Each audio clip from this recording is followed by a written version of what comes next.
Lumayan.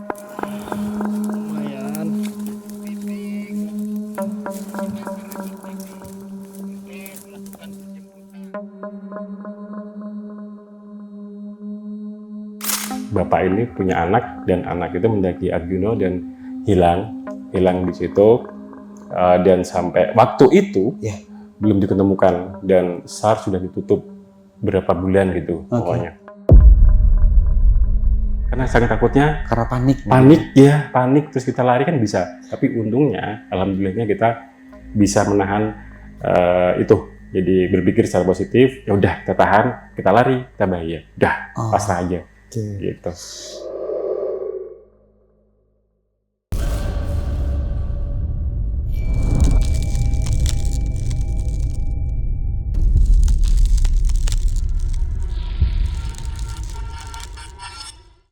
Assalamualaikum warahmatullahi wabarakatuh. Balik lagi nih di besok pagi. Kali ini bareng gue Bang Mange, pria gemoy tanpa bahan pengawet.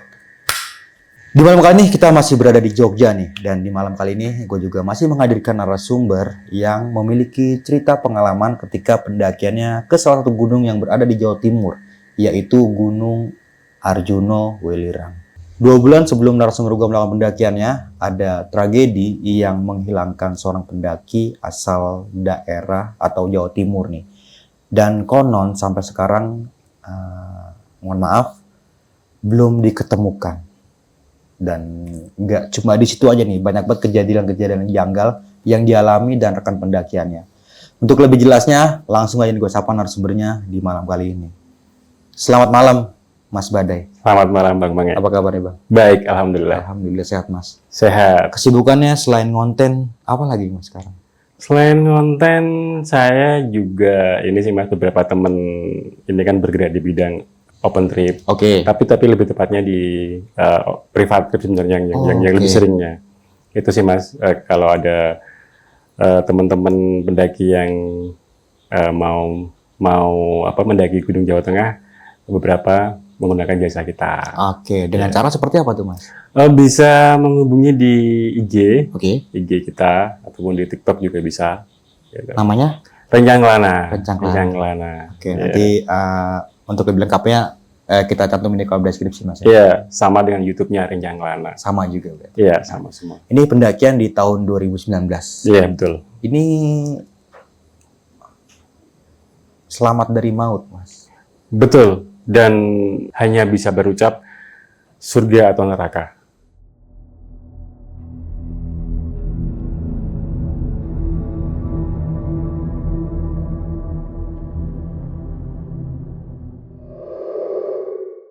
Mohon maaf banget ya Mas ya bagi kalangan-kalangan instansi yang terkait dalam proses pada saat itu maupun keluarga ya. Iya. Kita tidak ingin membahas masalah yang sudah terjadi, namun memang seperti ini faktanya. Iya. Kita doakan semoga cepat diketemukan. Iya, amin. Dan bagi keluarga tetap diberi ketabahan serta diberi kesabaran pastinya.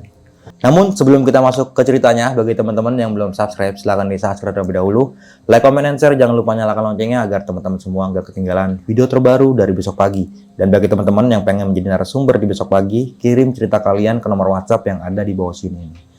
Mau nggak mau, suka nggak suka, bahwa hal gaib itu ada di sekitar kita. Tanpa berlama-lama lagi, langsung aja kita masuk ke ceritanya.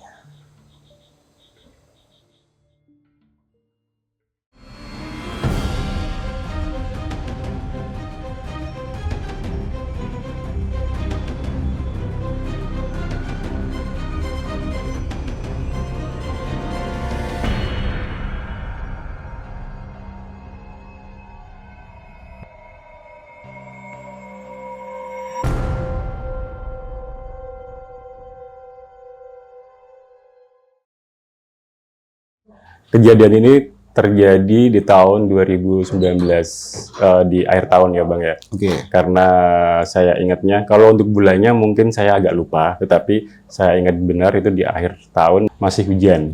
Jadi mungkin di sekitaran Oktober, November, sekitar tahun itu. Awal mulanya adalah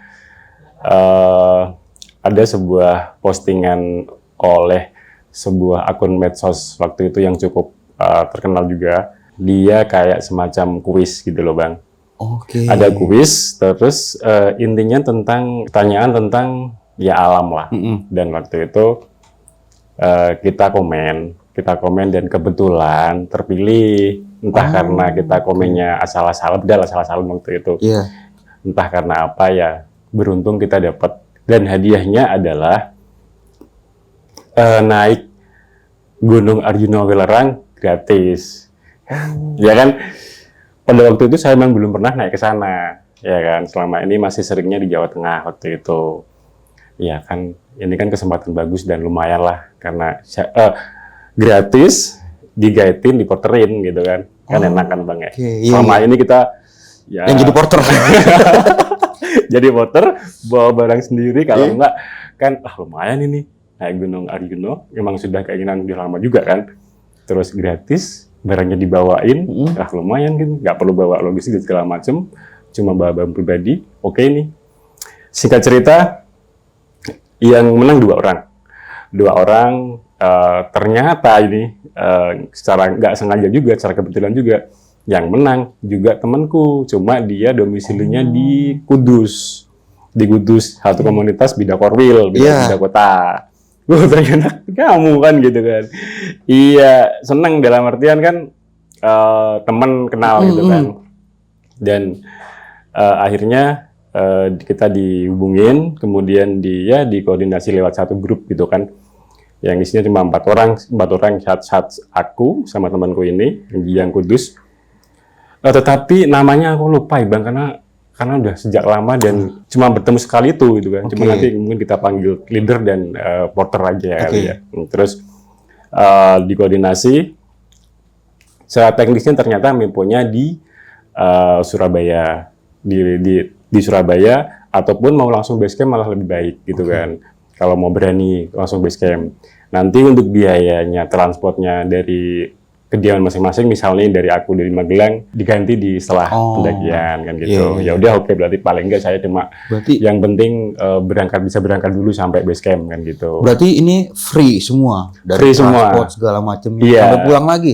Sampai pulang lagi. Wah, asik itu. Iya kan? Iya. Lumayan lah. Yang itu kembali lagi yang biasanya bawa sendiri atau bawain orang, kali ini dibawain kan enak.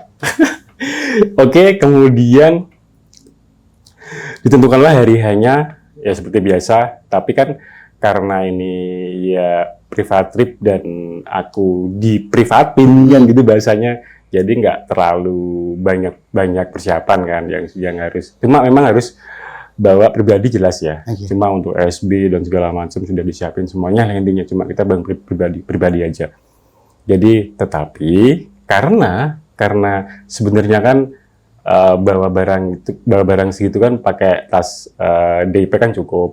Tapi karena kebiasaan aku yang kalau naik gunung bawa carrier ya, aku tetap bawa carrier. Tetap bawa SB, tetap bawa nesting, tetap bawa kompor, tetap bawa.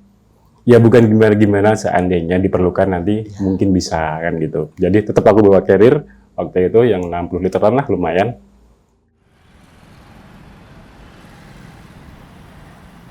Berangkat dari Magelang itu pagi, terus naik bis ke Jogja.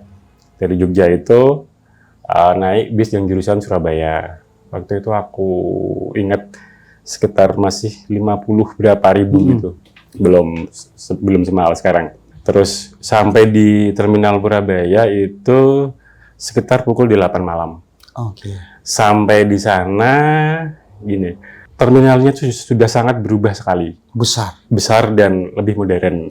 Jadi bingung juga khawatir karena kan sendiri ya walaupun sih ya pede-pede aja, tapi ya walaupun sudah gondrong, tapi kan gondrong nggak menjamin untuk berani gitu. Tetap kita harus memikirkan resiko kan.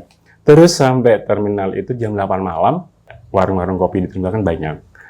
Tujuannya adalah ya beli kopi, sebat dan nanya, nggak langsung jujuk ke bis-bisnya kan, nggak. Aku langsung mencoba nanya ke yang jualan kopi, Mbak untuk jurusan Malang mana ya Mbak ya? Untuk bisnya, oh sana. Oh ya, berarti setelah sebat selesai santai-santai. Terus aku kalau nggak salah naik dulu ke lantai 2, kemudian turun nyari bis yang ke Malang. Itu memang ternyata banyak, masih ada gitu di jam segitu masih ada dan lumayan bagus juga. Dan kalau nggak salah waktu itu 8.000 atau berapa sampai Pandaan waktu itu, masih ya cukup ramah di kantong lah waktu itu. Kemudian singkat cerita naik bis itu, kemudian aku turunnya. Nah, kalau yang mungkin siang ya, siang itu kan biasanya kan naik turun di terminal Pandaan atau Pandaan intinya, terus kemudian naik angkot. Cuma kalau malam pikirku waktu itu kan angkotnya udah nggak ada nih. Terus saya cari info-info, ternyata bisa naik ojek online, turunnya di gerbang tol mana aku lupa, tapi yang jelas itu ada Indomaretnya. Karena saya nanya kondekturnya, Pak, saya mau ke Pandaan, saya mau naik Gunung Arjuna, ke Tretes lah, ke Tretes. Kemudian nanti turunnya kalau mau ojek online di mana ya Pak ya? Oh, sebutin sama dia. Nanti turun di sini gitu. Jadi nggak lama saya turun di gerbang exit itu. Memang benar di situ ada Indomaret dan saya nunggu di situ dan mikir nih, ini saya kalau ojek online kan kadang-kadang ada yang namanya sekarang kan zona merah kan ya Bang ya. Jadi nggak boleh gitu kan. Dan ternyata memang benar di depan Indomaret itu ada ojek offline. Ojek offline. Jadi aduh, terus saya pakai ini lagi nih. Cara nih gimana nih biar murah gitu. Terus saya nanya-nanya, karena saya sebelumnya langsung searching dulu pakai aplikasi itu, ternyata cuma kalau nggak 25, 30-an, nggak sampai 30.000. Kalau online ya? Kalau online, terus aku coba nanya ke orang-orang yang di depan Indomaret, Mas, mau nanya nih, kira-kira kalau naik ojek yang di depan itu, ojek offline, sampai ke Tretes, itu berapa ya? Wah, kalau malam gini agak mahal, Mas. Kalau pokoknya di atas 50.000 gitu kan. Ya lumayan juga nih buat kantong-kantong tipis kayak gini kan. Bisa buat beli rokok ini gitu kan. Terus akhirnya gini aja Mas, kalau mau ojek online, Masnya nanti keluar sedikit agak jauh dari sini, nanti baru pesan di situ. Oh iya gitu. Akhirnya bener, setelah istirahat ya setengah jaman di situ aku jalan sedikit, terus pesan ojek, akhirnya dapet. Dan bener Mas Bang, ternyata aku lupa aplikasi apa, tapi intinya yang datang itu dia nggak pakai baju seragamnya dia lah ya. Dia hanya pakai baju preman gitu, jaket kulit gitu, hitam gitu. Terus dia sudah ketemu kan, sudah ngerti aplikasi kan, mungkin dia pasti tahu titiknya di mana. Mas Bade ya? Iya Mas. Yang pesan ojek ini, iya. Saya kan kok nggak pakai ini gitu, nggak pakai atribut gitu kan. Oh Masnya, bilang gitu. Iya. Oh ya udah. Terus singkat cerita naik abangnya itu, Masnya itu naik ojek itu. Terus ya sempat awal ada obrolan sih di jalan, dari mana mau kemana gitu kan, ya biasa gitu. Terus sempat kaget ketika masuk kawasan Tretes itu kan, kok rame, di samping kiri kan banyak lampu-lampu, ini apaan? Kayak waktu itu belum searching dan nggak nyari tahu itu kawasan apa gitu. Aku tuh belum tahu. Ini apa Mas? Ya gini tempat karaoke Mas ya gitu. Oh iya, pantas gitu kan. Ya itu hanya selingan sih. Cuma ya lumayan buat menghibur lah ya. Akhirnya sampai di waktu itu aku belum tahu itu kawasan base camp atau bukan. Tetapi Masnya sudah tahu kalau orang biasanya naik Arjuna Wilarang lewat terus ya di situ gitu kan. Akhirnya diturunin di situ, terus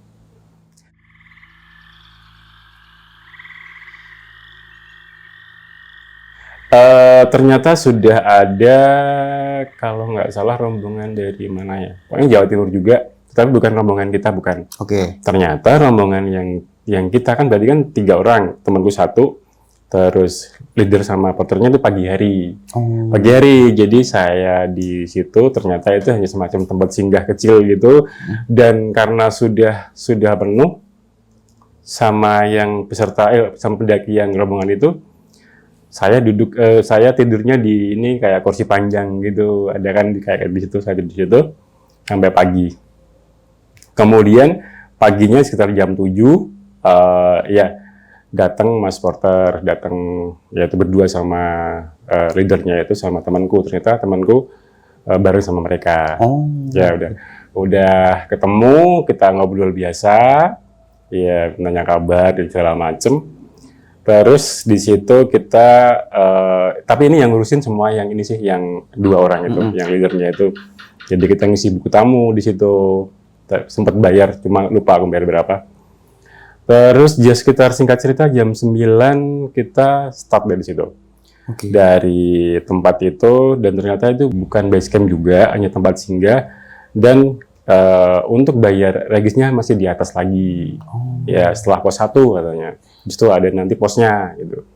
Kemudian kita jalan, ya biasalah. Waktu itu kita berempat, terus rombongan pendaki yang di depan ada, di belakang ada. Tapi nggak serame yang mungkin gunung-gunung di Jawa Tengah atau weekend ya. Aku lupa Bang, untuk harinya itu weekday atau weekend. Tapi yang jelas ada pendaki lain. Jalan sampai Pet Bocor, sempat istirahat dulu di warungnya itu, warungnya maknya itu, sempat sebat juga. Kemudian akhirnya sampai di pos 1 yang pos regis itu kan, sampai di pos regis itu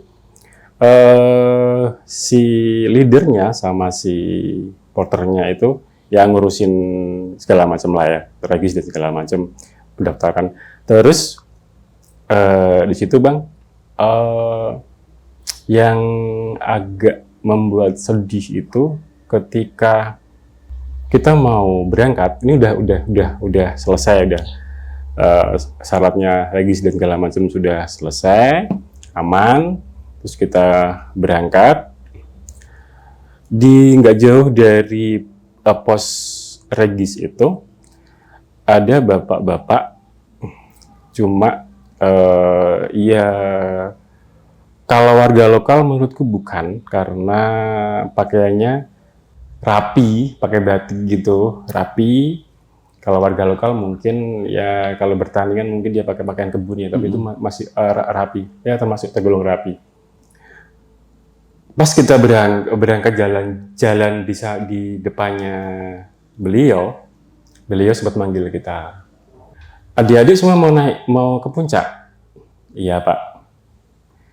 Gini, nanti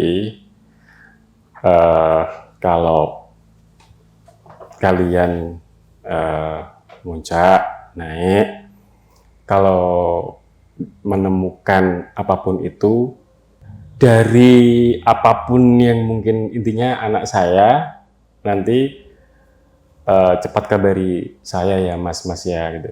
Dan ternyata Bang, sebelum kita itu di berita ada kalau sampai sekarang kayaknya belum diketemukan.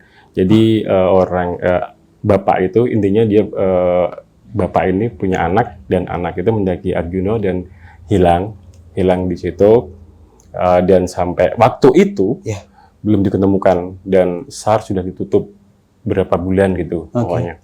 Jadi intinya SAR sudah ditutup, bahkan sampai perpanjangan, intinya belum diketemukan, dan bapaknya bilang seperti itu. Nanti kalau menemukan anak saya lah, ya walaupun bagaimanapun keadaannya, tolong kabari saya ya nak ya. Oh iya Pak, siap.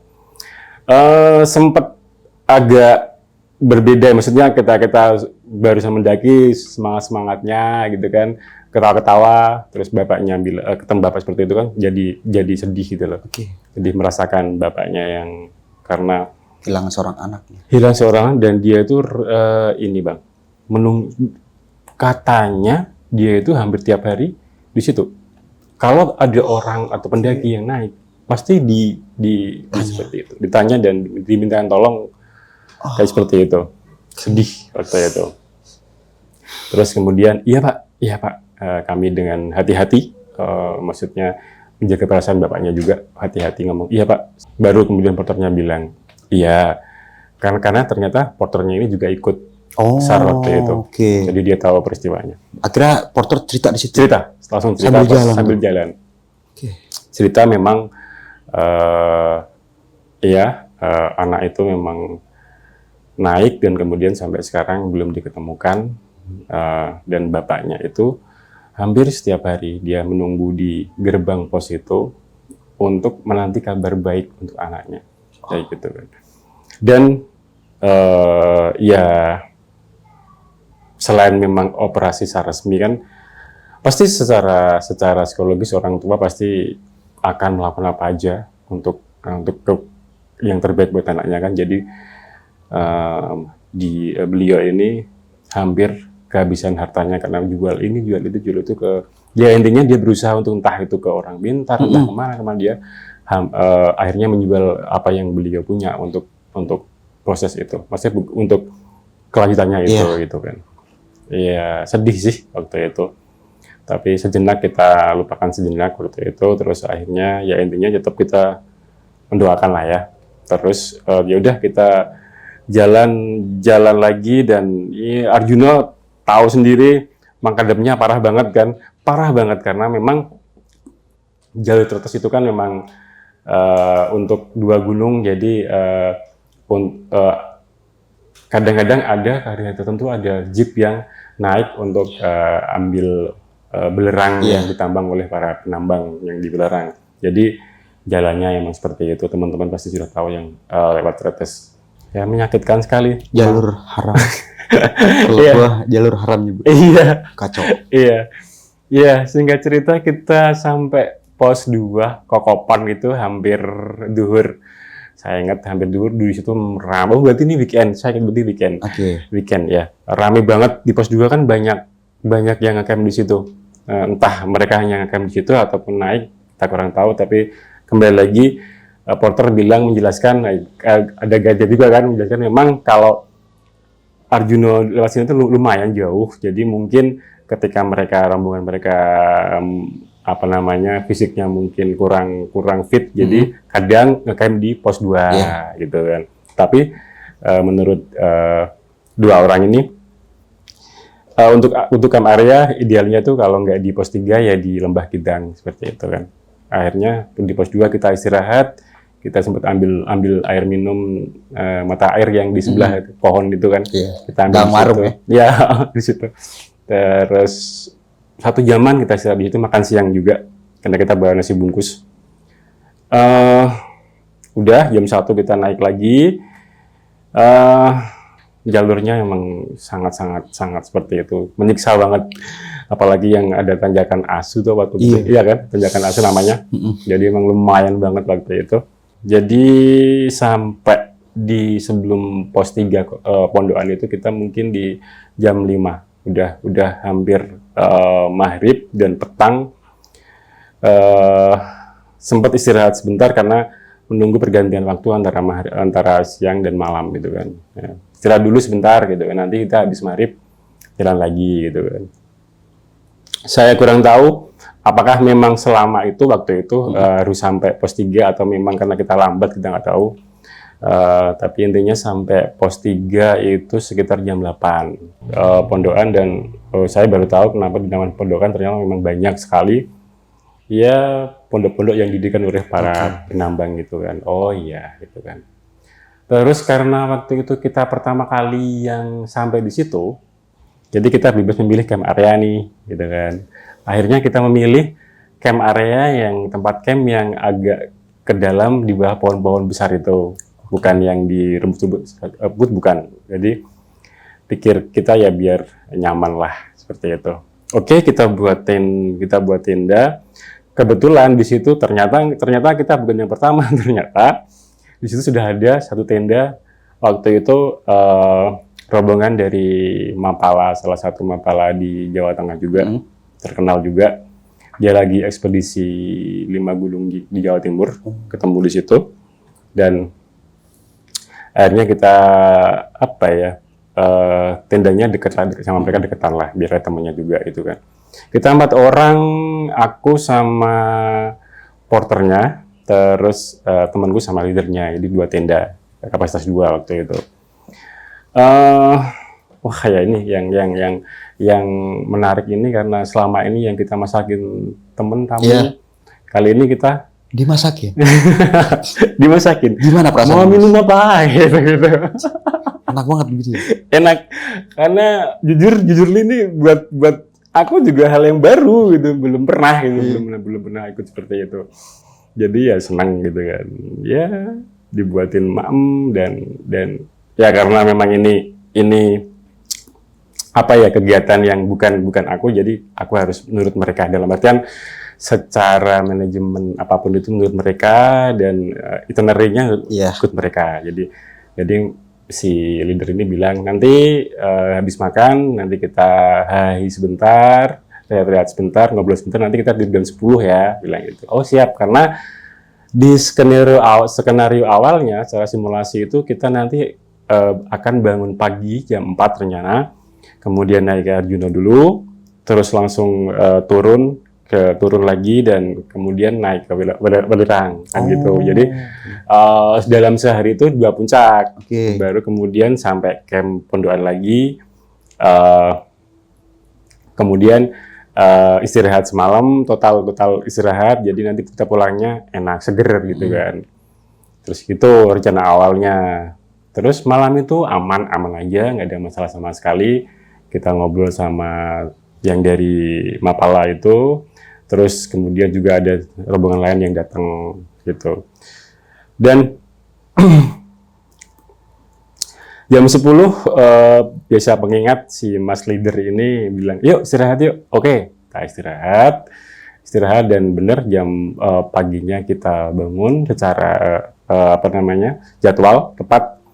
Lagi-lagi Bang, sudah dimasakin, sudah dibuatin roti bakar. Bangun tidur sudah dimakan. Ya, siap-siap packing untuk summit ke Arjuna. Terus ternyata yang rombongan yang dari mana, dari Mapala ini. Mapala ini, ternyata dia belum muncak juga. Oh. Jadi ikutlah rombongan kita. Kalau nggak salah, kalau 4-5 orang, satu cewek, ada ceweknya satu. Akhirnya kita jadi 2 rombongan naik ke Arjuna sekitar jam 4:30, jam 5 lah. Terus kita naik ke Arjuna, melewati Lembah Kidang. Wah, ternyata bagus ya di situ kan. Sabannya luas, datar, empuk. Kalau tidur di situ empuk kayaknya. Dan aku nanya ke si porternya, Mas, kenapa kita nggak ngecamp di sini semalam? Kan aku bilang gitu. Ini si leadernya kayak ngedipin mata gitu, kasih kode ke aku. Oh iya itu. Kenapa Mas? Ternyata plot twist-nya adalah porternya ini pernah diliatin pocong di situ, dia nggak berani jadinya, makanya. Padahal dia orang situ, orang lokal situ, dia nggak berani gitu kan. Oh iya, jadi ingat sebelumnya pun nggak tahu buat teman-teman yang lain. Cuma kalau pas rombongan kita itu, pas di pos regis itu, yang bapak yang jaga itu, dia bilang, kalau bisa kalau ngecampnya jangan di Lembah Kidang ya. Kalau untuk nggak tahu dia alasannya apa, nggak tahu. Mending di Pondokan aja gitu kan. Dia nggak spill apapun, dia nggak ngomong apa. Cuma ngingetin. Intinya kalau bisa jangan di Lembah Kidang ya gitu. Oh ya udah gitu kan. Aku ingat waktu itu. Terus makanya porter bilang seperti itu, pantas gitu kan. Tapi memang bagus banget waktu itu, bagus banget. Oke, singkat cerita kita naik sampai pertigaan yang ada kan jalur yang ketemu di situ, aku lupa jalur mana. Terus naik sampai puncak sekitar jam 10:30. 10:30 sudah sampai puncak. Bagus, masih terang, cerah gitu kan. Nah ini yang kita foto-foto sebentar di situ. Nah baru kita di situ baru nggak ada setengah jam, tiba-tiba Bang hujan deras banget. Dan yang membuat lah mungkin kalau hujan ya bukan ini ya, tapi ya mungkin biasa lah, memang musim penghujan juga, dan kita juga sudah sedia mantol gitu kan, jadi aman sih. Tetapi yang membuat kita super ketakutan itu adalah petirnya itu di mana-mana bang, mengelilingi kita. Nggak jauh lagi, nggak 100 meter atau berapa, enggak. Bahkan sepelebaran batu mungkin sekitar 5 meter, 10 meter, deket banget, deket. Jadi kiratannya itu benar-benar, di puncak Arjuno ya. Arjuno. Di puncak Arjuno yang ya akhirnya memang ketika aku membaca literasi memang di puncak Arjuno itu memang sarangnya petir ya nah, seperti itu. Tetapi waktu itu kita benar-benar ketakutan. Mungkin kalau masih badai ataupun kita masih bisa berlindung lari. Kalau itu kita nggak bisa. Karena di puncak kita nggak bisa kemana-mana. Akan sangat riskan bahkan ketika kita bergerak pun kan gitu. Sedangkan di situ tuh ada tugu yang masih dari besi yang notabene itu memancing ya kan magnet seperti itu. Akhirnya dengan cepat-cepat kita cari celah batu yang mungkin bisa berlindung gitu. Teman-teman bilang gitu. Oke, kita pakai flashlight 2 terus cepat banget kita yang penting bisa berlindung dari hujan dulu yang penting. Dan semua HT kebetulan kita bawa HT 3 yang Mapala itu juga dia bawa, kalau nggak 3, 4 juga, jadi banyak HP waktu itu, dan kita matiin semua, HP juga kita matiin semua, dan kita tumpuk di, ya paling nggak yang nggak terlihat, terus kita tumpuk pakai tas kita, pakai sendal kita, kalau biar pikiran kita adalah biar paling nggak tidak terlihat oleh petir. Bahasanya seperti itu, ya kan, bahasanya seperti itu.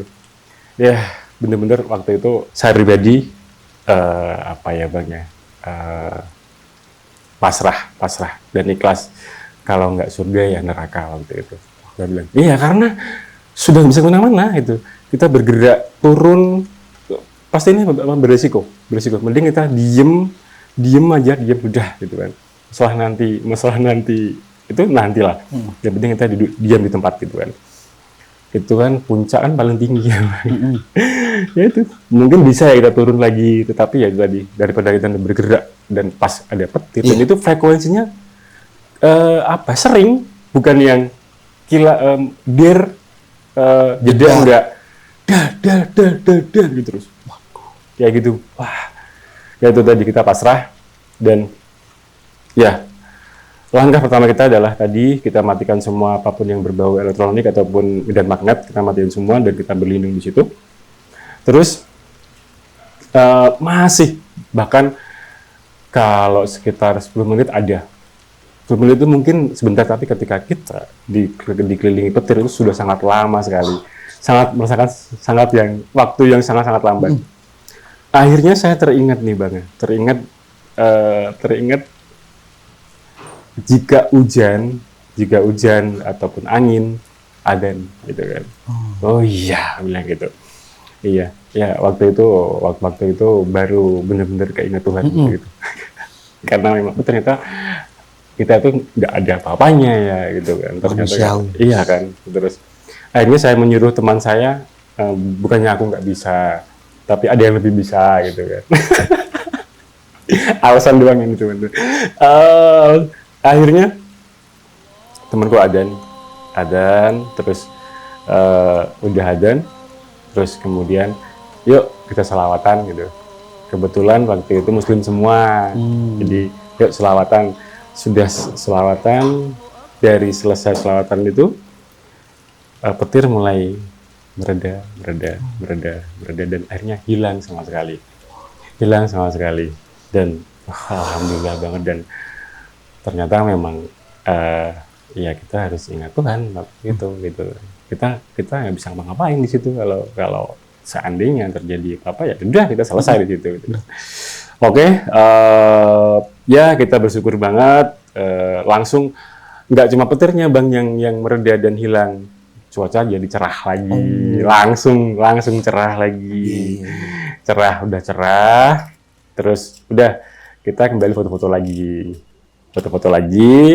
terus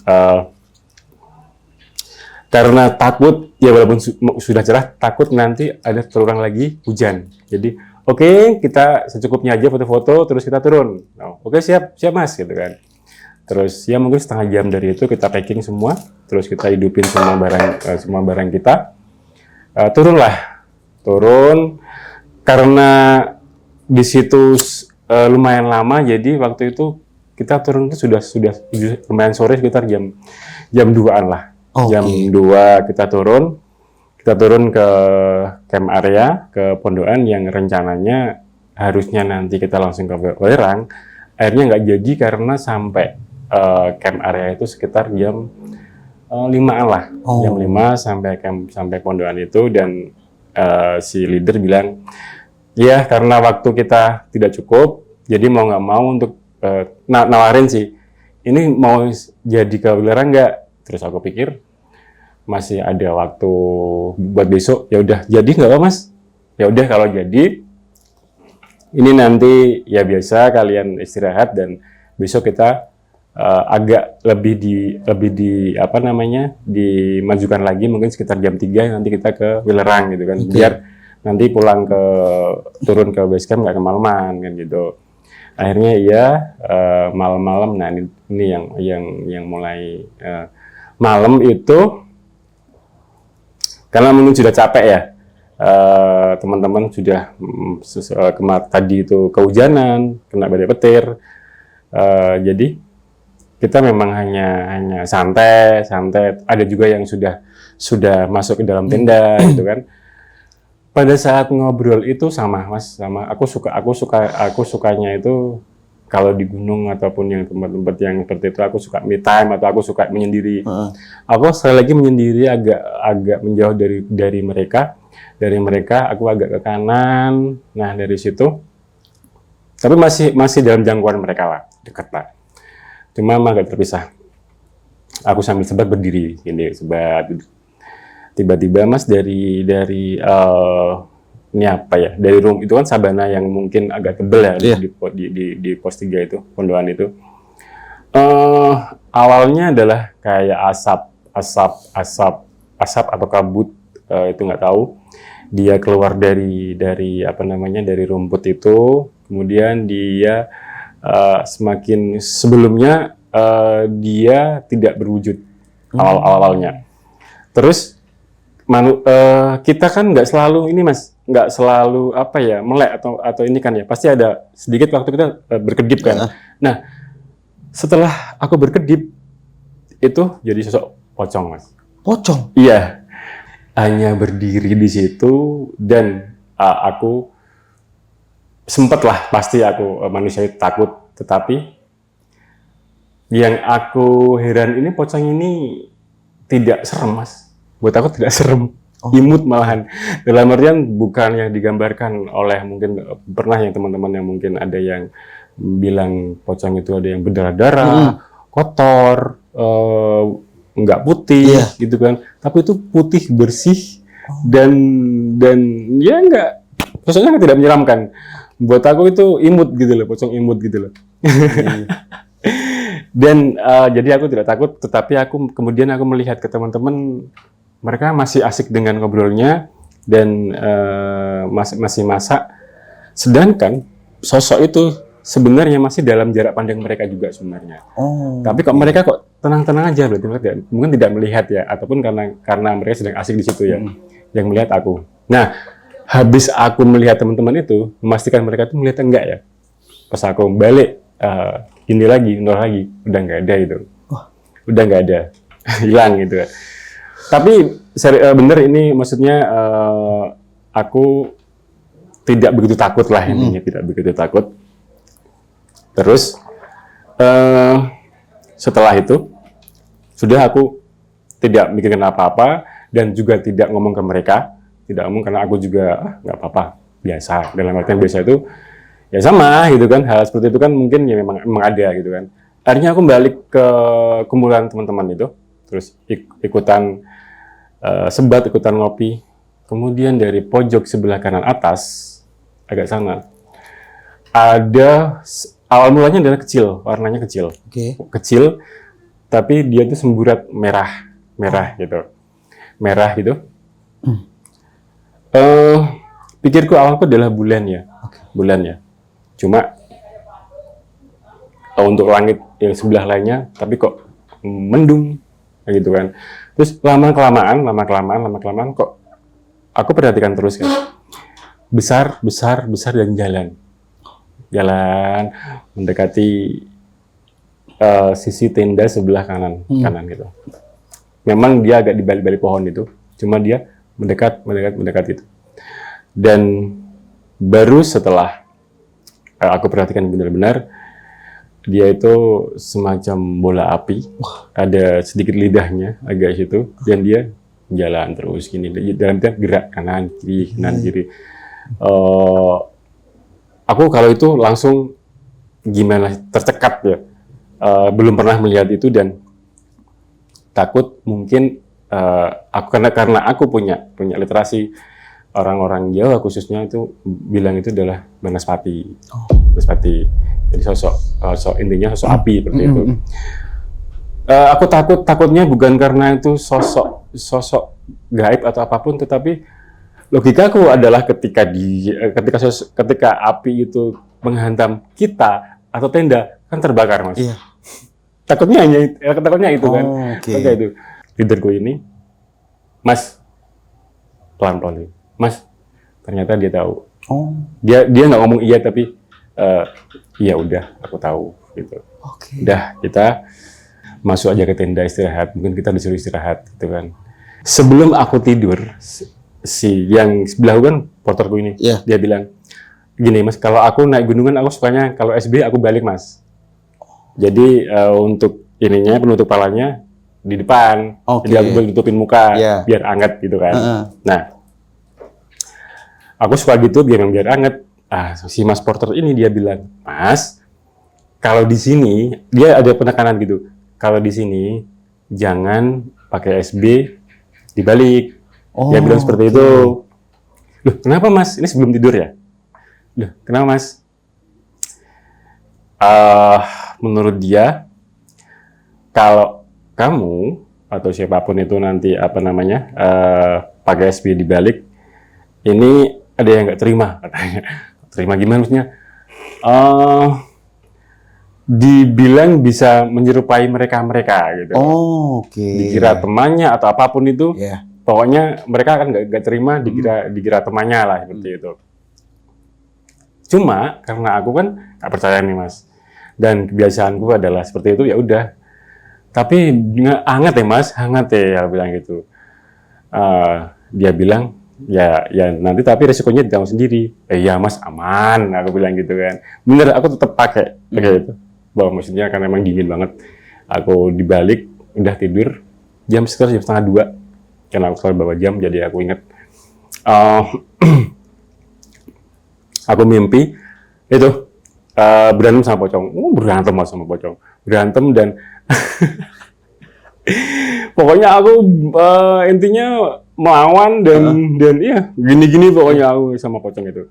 Dan mungkin dilihat, dan aku mungkin pada waktu mimpi itu kan berteriak, Mas ya, berteriak ya, karena mungkin ya karena saking semangatnya, saking ininya kan ya. Terus si porter bangun dan dia bangunin aku, Mas, aku tersadar. Iya, ada apa? Aku nggak sadar kan, ada apa? Kamu kenapa ya? Halo ya, Mas, aku mimpi berantem sama pocong. Kan sudah aku bilangin kalau di sini jangan pakai SB di Bali gitu kan. Terus aku cuma tersenyum tertawa kecil gitu. Ya udah sekarang dibalik. Dingin nih, Mas. Enggak, Mas. Ya udah. Tapi nggak apa-apa ya. Ya nggak apa-apa. Aku pakai lagi, Mas. Aku nggak nurut sama porternya itu. Karena dingin kan. Lagi, Mas. Mimpi lagi seperti itu dan kembali lagi aku pun intinya berantem sama pocong itu, dan aku terbangun lagi karena yang porterku ini terganggu kan dengan jarinya dia, Mas gitu kan. Iya paham. Iya aku ini salah gitu kan. Ya akhirnya karena ya mungkin menghormati ya kearifan lokal lah, dan Mas Porter ya bilang gitu, ya udahlah aku ngalah, tak balik gitu kan. Gitu. Aku balik dan setelah itu memang benar apa namanya, nggak ada apa-apa. Aman, nggak Aman, mimpi lagi. aman, nggak mimpi lagi. Nggak mimpi lagi. Tapi seru mas, mimpi sama kelapa pocong itu seru sekali. Aku ingat sampai sekarang. Kemudian ya apa namanya, selepas jam dari rencana jam 3, tapi akhirnya kita mungkin karena kecapean ya, karena kecapean, terus kemudian bangun setengah 4, terus lagi-lagi dimasakin, terus kita gas lah ke Wilerang subuh-subuh itu. Ke Wilerang aman sampai ke kawahnya itu aman, maksudnya atas kawah itu ya, itu aman, terus kemudian turun lagi, prepare, turun lah kita, udah turun, aman, gak ada masalah, turun, terus dan di mana, di pos 1, di sebelum pos 1 yang pos regis itu, bapaknya masih ada di situ mas, bapaknya masih ada di situ, dan dia langsung tahu, mungkin masih hafal ya, karena mungkin pendaki juga tidak terlalu banyak, dan beliau juga, aku yakin semua siapapun yang turun pasti ditanyai. Kemudian dia mendekat lagi, gimana mas, nemu anak saya enggak, gitu kan. Maaf pak, kita dari kemarin, dari naik ke Arjuno, naik ke Welirang, mohon maaf kita tidak menemukan anak bapak, gitu kan. Tapi waktu itu dia sama anak kecil, tidak tahu siapa, tidak tahu. Terus, mohon maaf Pak ya, kami belum bisa membantu Bapak, kita bilang seperti itu. Iya nak, nggak apa-apa, doakan aja yang terbaik buat anak saya itu. Dia bilang seperti itu. Ya, kembali lagi sedih, terus akhirnya kita turun sampai mana? Sampai base camp. Kemudian aku balik ke rumah porter dulu, kan, karena udah malam dan aku juga nyantai kan, jadi. Tapi kalau yang temanku yang di Para ini dia langsung pulang. Aku balik ke rumahnya dia di Surabaya. Kemudian ya sudah bersih nyantai. Aku nanya nih akhirnya malam kan, waktu santai lah kita ngobrol sama mereka. Ya mereka menceritakan benar dari yang kejadian yang emang orang hilang itu. Terus kemudian ya emang bener mas, kamu kemarin di mana namanya di Lembah Gideng. Iya mas, saya lihat pocong banyak sekali mas di Lembah Gideng, pantesan nggak berani itu porternya yang cerita. Iya nggak berani di mana Lembah Gideng, kita di pondokan gitu kan. Padahal bagus ya mas, ya memang bagus gitu kan. Terus kenapa maksudnya ketika pas ini beda-beda pertanyaan mas ya. Kenapa pas aku rep-repan, pas aku mimpi itu sama jenengan, dalam artian memang dinasihatin ya, tapi bukan frontal harus gitu kan, cuma dinasihatin gitu kan.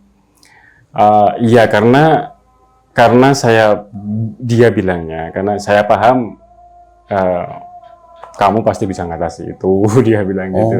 Maksudnya mungkin ya tidak terlalu takut berlebihan gitu kan, apalagi sampean sudah nekat dan ya, maksudnya sudah aku omongin dan nekat, tapi sampean dengan apa ya, dengan polosnya bilang nggak apa-apa, itu menurutku itu sebuah mental yang positif buat dia gitu kan. Benar. Gitu. Makanya dibiarin aja. Iya. Iya benar. Iya.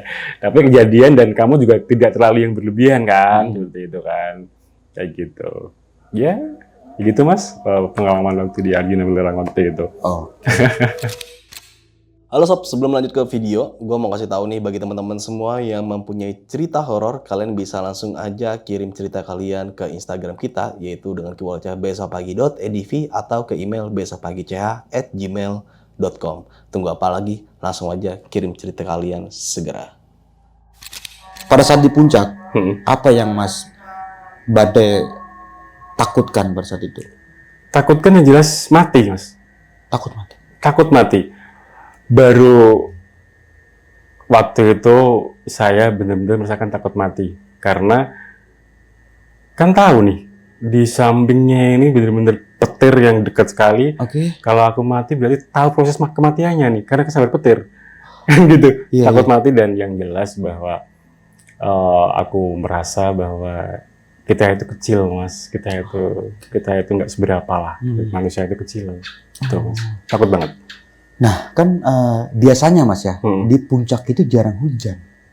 Ya, Setauku ya. ya, Pada saat itu di puncak Arjuno yang ketinggiannya 3.300-an ya. ya, 3.000 sekian, 3.000 3.300. sekianan lah. Hmm. Ini kok bisa hujan, Mas? Ya mungkin kalau di logika mungkin karena memang musim hujan ya, waktu itu musim hujan, dan memang saya akhirnya setelah itu kan saya baca, Mas, ada literasi bahwa Arjuna itu memang gudangnya petir, ada kata-kata seperti itu. Oh. Dan tadi saya agak lupa, belum saya utarakan, karena kalau nggak seminggu atau 2 minggu sebelum kita naik itu, Oke. ada yang mati di situ, tapi bukan di puncaknya. Oke. Ada batu gede setelah lembah Kidang, ada yang mati terus sama petir. Ah. Dia mendaki pakai payung, Mas. Pas hujan, dia pakai payung, Ya. dan karena mungkin ada unsur besinya, makanya menyambar itu. Iya, dan itu bukan di puncak. Oke. Apalagi waktu itu saya di puncak, dan ingat cerita itu, peristiwa, jadi takutnya jadi nambah lagi, kan gitu kan. Iya. Nah, kenapa pada saat sebelum banyak bertambah petir ya, kenapa nggak untuk coba turun, Mas? Sependek pengetahuan saya, Mas ya. Ketika kita ada badai petir yang notabene yang frekuensinya itu sangat sering, itu sangat berbahaya, Mas, bergerak. Oke. Bergerak berbahaya. Karena mungkin kalau kita ada jedanya, mungkin kita bisa lari nih. Lari, nyari perlindungan. Mungkin kita bisa berlindung yang intinya agak rendah, ataupun intinya tidak tempat yang paling tinggi, mungkin bisa. Tetapi karena frekuensinya masih sangat sering, jadi itu sangat berbahaya ketika kita bergerak. Wah. Bisa-bisa nanti malah kita pas bergerak itu ya mending kita pasrah, kita berdoa yang saya bilang tadi, terus diam di situ dengan meminimalkan segala risiko, termasuk mematikan HT, HP, pokoknya yang berbau medan elektromagnetik, kan seperti itu. Karena bakalan nyambernya cepet banget itu, Pak. Iya, pemicunya kan ada di situ. Dan untung di antara rombongan Mas Bade sama temen yang mahasiswa Mapala ini, untung tidak ada yang di pen ya. Sempet gak tuh? Defense seperti apa maksudnya? Kayak misalkan patah tulang atau dia memakai pen sambungan. Oh, pen. Iya. Enggak. Tapi Nggak itu besar kemungkinan nggak sih, Mas, kalau misalkan pada saat itu ada seseorang yang menggunakan pen di bagian tubuhnya? Pasti bakal mungkin ya, nyamber. Mas ya, karena itu juga itu kan juga mengandung itu ya, Iya. elektromagnetik ya. Dan itu nggak ada. Terus alhamdulillahnya kita sudah dibekali bahwa ada maksudnya ketika ada hal seperti itu kita harus bagaimana. Jadi paling nggak kita harus PMA atau positif mental attitude. Jadi kita harus positif, dan kita yang penting kalau memang kita nggak bisa kemana-mana, udah diam, berdoa, dan meminimalkan segala risiko yang terjadi. Jadi tidak bisa jadi kan ketika kita pada waktu terjadi petir itu, terus kemudian kita takut, dan kemudian kita bisa lari kan, karena saking takutnya, Karena panik terus kita lari kan bisa. Tapi untungnya alhamdulillahnya kita bisa menahan itu. Jadi berpikir secara positif, ya udah kita tahan, kita lari, kita bahaya, udah pasrah aja. Gitu. Nah, pertanyaan saya satu lagi nih, Mas Bade, tentang seorang pendaki yang hilang di Gunung Arjuna pada saat itu. Sempat di awal perjalanan sudah dicegat oleh orang tua korbannya. Iya. Dan pulangnya juga sempat ditanya juga. Iya, betul. Tapi sepengetahuan Mas Badai, tahu nggak sih kronologis atau hilangnya berita pendaki itu tuh seperti apa? Kalau secara kronologis, karena waktu itu kita tidak secara detail, kalau tanya kan kita nggak mungkin nih sama bapaknya ya. Terus di berita juga kita seingat saya ada di berita ada. Memang ada? Ada di berita di itu ada, cuma saya agak lupa untuk kronologisnya. Tetapi pas waktu di base camp ternyata emang iya di situ kan ada apa namanya semacam apa ya jadwal kegiatan di base camp apa aja. Di situ ada tertulis proses pencarian si korban ini dari sekian tanggal sekian itu ada di situ. Jadi iya benar. Gitu. Datanya berarti memang ada di base camp. Iya. Dan itu beberapa bulan sebelum Mas Badai naik. Iya. Kalau nggak 2-3 bulan sebelum aku naik. Oke. Dan yang lebih divalidasi lagi, ini sama Mas Porter yang ikut. Iya. Ternyata memang dia sempat melakukan pencarian juga. Iya, ikut. Sempat cerita-cerita nggak Mas tentang? Untuk ceritanya lebih ke satu memang lebih ke sosok bapaknya ya. Karena memang untuk ya secara dasar atau secara sistematis memang bercerita ya ngesru di area ini dia cerita. Tapi karena memang tidak menemukannya, jadi ya akhirnya balik kanan gitu. Tapi yang lebih untuk dia juga bercerita bahwa apa ya kasihan dan miris keluarganya karena ya itu memang pasti itu memang diadakan secara resmi ya 7 hari dan kemudian dia bilang setelah 7 hari kan harus dihentikan nih Mas. Kemudian ada entah dari siapa, ada donatur dari luar yang intinya membiayai penambahan apa namanya proses penambahan pencarian lagi. Pencariannya. Gitu dan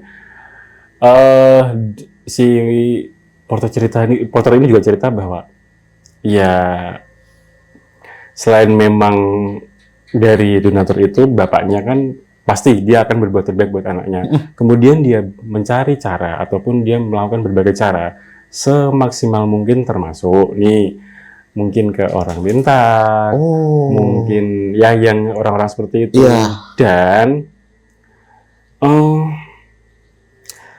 butuh biaya besar. Kenapa? Ya kita sebut oknum kali Mas ya. Ketika kita kita gampangannya mungkin kalau trennya sekarang sarkun atau apa ya intinya yang seperti itu ke dukun A atau ke orang pintar B itu tuh selalu dia membicarakan masalah nominal. Dia bilang bahwa ini si anak ini di sana, tapi kemudian butuh bla bla bla bla bla syarat dan macam-macam. Terus biayanya segini. Karena naluri seorang bapak, orang tua pasti akan melakukan segala cara ya, dan dengan keadaan itu pasti terganggu secara psikis. Jadi iya aja. Termasuk ketika tidak ada biaya, akhirnya dia menjual beberapa beberapa hartanya untuk melanjutkan perjalanan proses itu secara versinya oknum-oknum itu. Nah berarti kan ini secara tidak langsung adalah pembodohan ya atau memanfaatkan keadaan orang ini ya. Padahal kan keluarga lagi susah. Betul. Karena merasa kehilangan seorang anak ya. Ditambah lagi beban nominalnya seperti itu. Betul. Tapi kalau misalkan ketemu sih ya nggak masalah. Tapi ya paling nggak sebanding lah, atau bisa terbayarkan dengan walaupun mungkin ketemu dalam keadaan seperti apa, tapi yang penting kan ketemu. Dan mohon maaf banget ya buat dari pihak manapun, kita tidak ingin menyerempet lebih jauh tentang masalah ini. Kita doakan yang terbaik aja buat keluarga dan korban juga. Dan terima kasih banyak Mas Badai udah mau berbagi kisahnya lagi ya. Dan semoga bermanfaat buat teman-teman semua yang mendengarkan. Sebelum mengakhiri video kali ini, mungkin Mas Badai punya pesan-pesan ya buat teman-teman semua yang mendengarkan cerita di malam kali ini, Mas. Sedikit aja sih Mas, buat saya pribadi tentunya, bahwa yang kejadian lucu yang saya bertarung sama pocong itu, buat saya pribadi aja, mungkin bisa berguna buat teman-teman bahwa sebenarnya memang kita harus menghormati kearifan lokal ataupun orang-orang itu yang lebih tahu. Jangan ngeyel bahasanya atau jangan membantah kalau itu demi kebaikan kan, nggak apa-apa. Kalau saya kan ngeyel waktu itu dan akhirnya kejadian juga ke saya bahwa akhirnya saya dimimpiin ataupun rep-repan seperti itu kan, ya nggak bagus juga buat saya sendiri gitu kan. Itu aja sih. Kita belajar dari pengalaman aja berarti Mas ya. Iya. Oke, terima kasih banyak Mas Badai udah mau berbagi kisahnya di malam kali ini dan semoga bermanfaat buat teman-teman semua. Sampai jumpa di video-video selanjutnya. Wassalamualaikum warahmatullahi wabarakatuh.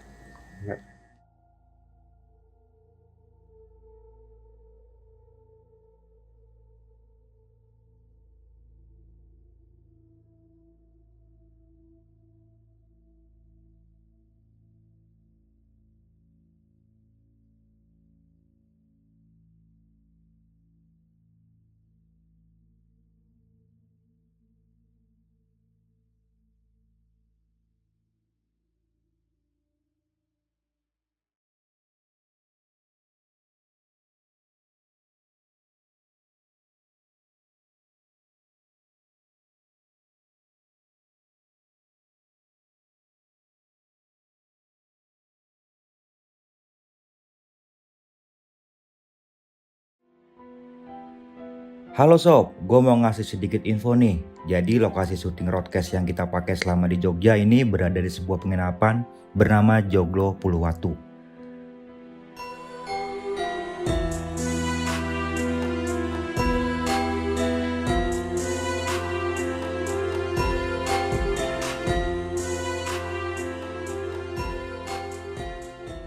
Saya Kristo dari Joglo Puluwatu Villa and Resort. Itu lokasinya berada di kilometer 16 Jalan Palagan, Kota Yogyakarta. Jadi kalau dari Malioboro itu sekitar 14 kilo arah ke utara dan itu dekat dengan Gunung Merapi kalau dari sini. Dan dekat dengan wisata Kaliurang dan Bukit Turgo.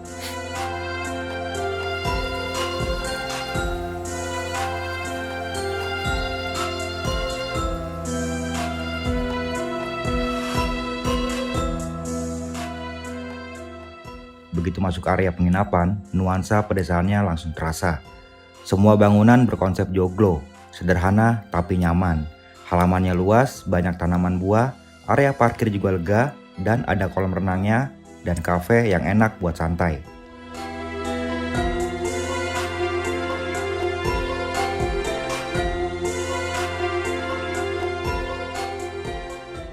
Joglo Puluwatu itu ada 6 tipe villa. Ada Majapahit, Mataram, Sriwijaya 1, Sriwijaya 2, Sumenep, dan Singosari.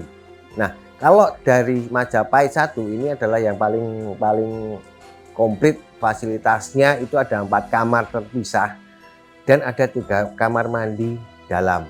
Dan semuanya komplit seperti rumah. Tipe berikutnya adalah tipe Mataram. Itu kayak model rumah Jawa zaman dulu di mana tidak ada sekat apapun. Di dalam situ ada ruang tamunya, ada 3 bed, ada kamar mandi dalam, dan ada dapur. Kamar mandi dalam itu semua memakai water heater. Kemudian tipe-tipe yang lain seperti Sriwijaya 1 dan Sriwijaya 2 itu sama. Dalam satu villa itu hanya ada 1 bed tapi ruangannya luas. Kalau ditambah ekstra bed kita bisa sampai 5 orang. Kemudian ada satu lagi Sumenep. Ini kamarnya luasnya hampir mirip Sriwijaya tapi bangunannya bukan dari kayu. Kalau Sriwijaya itu dari rumah panggung yang kita ambil dari konsep Sumatera. Kalau ini seperti rumah biasa Sumenep. Satu lagi yang paling kecil adalah Singosari. Dia konsepnya rumah kayu kuno zaman dulu. 1 bed dan ada kamar mandi dalam, bisa tambah dengan pemanas juga.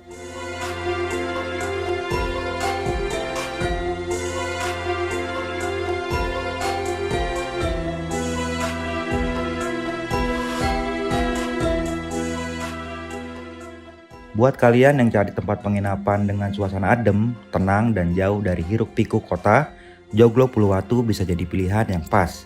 Untuk informasi tambahan, kalian bisa hubungi kontak yang tertera di deskripsi video ya.